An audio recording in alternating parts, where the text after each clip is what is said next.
For NYup and Syracuse.com, I am Matt Parrino, coming to you from Indianapolis, and I am joined today by Joe Buscaglia from Channel 7, Sports Director, Bills beat writer. Thank you for joining me. Oh, dude, of course, no worries. This is a great event, and you know, by the way, you're going to hear some cheers in the background, and it's for us. It's all for us. It's not the bench press. It's for us. It's all for us because we are covering loads of Buffalo Bills potential prospects here in Indianapolis at the Scouting Combine.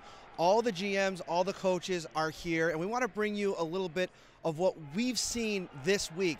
A lot of players talking to coaches, and it's interesting to note, free agency hasn't happened yet. I know we've been covering it a ton in the last few weeks, and that will kind of determine where these teams go in the draft, but these players are here, and they get the chance to talk to the GMs. What's been your biggest takeaways? Well, I think it's almost interesting how this event has kind of evolved over time, because for so long with the Bills, it was always draft. But now, like, because they have so much cap room, the focal point has been on free agency. And with all these meetings that are happening, you know, the meetings that we're not supposed to talk about, they're happening at night. And, you know, we're seeing a lot of these teams try to figure out what the market's going to look like when they actually get there. So I'm sure Brandon Beane and everybody have been doing their due diligence. We're going around today, yesterday, and then it'll continue over the weekend where players are getting a chance to talk to the media, and you could tell that you could feel the tension. And you know, Anthony Johnson, we just talked to him from Buffalo. You could feel, you know, the pressure of this week for these guys. They're feeling it. Oh yeah, and I mean, a lot of these guys, I mean, with how big this event has gotten, a lot of these guys go through the paces of the media tour, like, so much. I mean, they're so prepared. They are so schooled on how to answer. They're asked almost every single question they're going to face.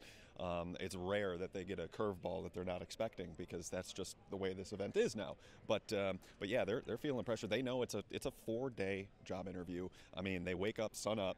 They go and get medically tested. They go on the field and get tested.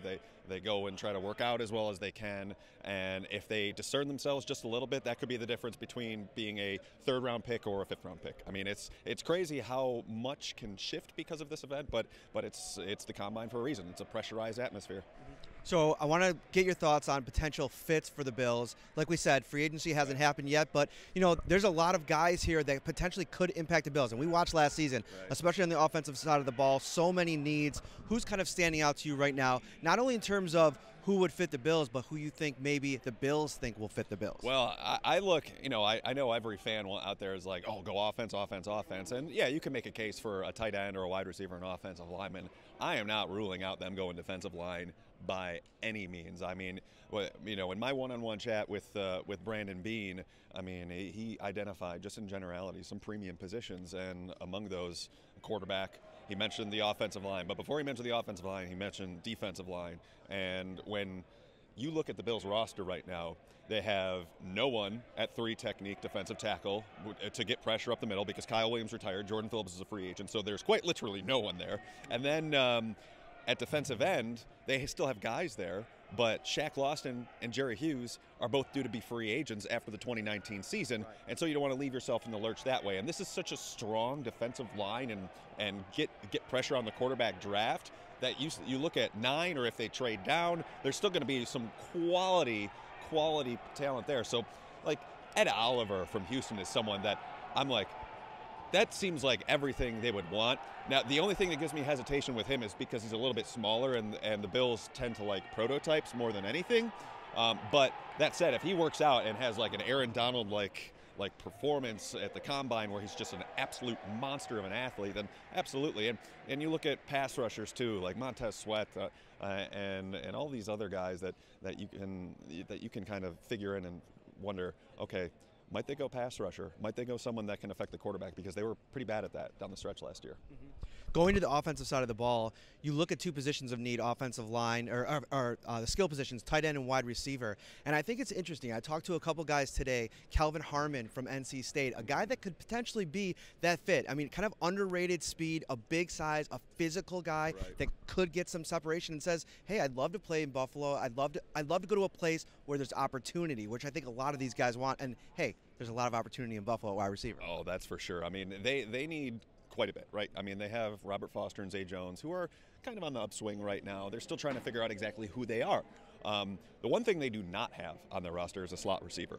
And I think if they, it might be a little bit too pricey to try and find one on the free agent market. Like Adam Humphries is the guy, but if he makes $10 million a year, that's like just tossing money. He's a good player, but is he worth it to $10 million to your cap? That's a question they have to ask themselves. But when you have a lot of these slot receivers, and it's a particularly strong year to find those little small, speedy guys with that Brandon Bean and likes, or what he did like in Carolina. So I think there are some opportunities there, like Andy Isabella from UMass.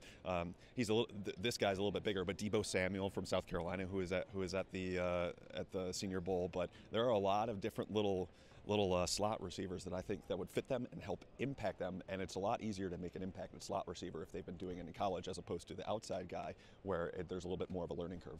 And I'll add to that, JJ Arcega-Whiteside from Stanford spoke to him over there for a little bit today, and he talked a little bit about his versatility and the fact that he's learned every position, everywhere, how to play it, and I think Brian Dable will like that. And I want to also bring up, when you're looking at this draft, pay attention to these Alabama guys. I mean, there's a bunch of them in this draft, right? And you look at Irv Smith, the tight end, a guy that even said today, I'm familiar with Brian Dable, I'd fit right in, and the way that they utilized Robert Foster last year, it makes you think that Sean McDermott and Brandon Bean might like that idea of bringing guys in that are already familiar with Dable. Well, I feel like the Bills have a help wanted sign outside the door for tight end. I mean, they've got nobody besides Jason Kroom. Clay's gone. Logan Thomas is a restricted free agent, but we don't know if they're going to tender him. But yeah, like Irv Smith, you look at Noah Fant out of Iowa. I mean, would they spend 9th overall on Hawkinson? I mean, that's one thing they have to try and figure out where they are. But a lot of that is going to be determined by free agency. I still think they're going to dip their toes in the market of free agent with tight end, because there are a lot of guys out there that are going into their second contracts. They didn't really hit all that well, but are good athletes. Like guys like Max Williams from Baltimore, former day 2 pick, didn't really do much, got passed by Nick Boyle on the depth chart, who's also a free agent, by the way.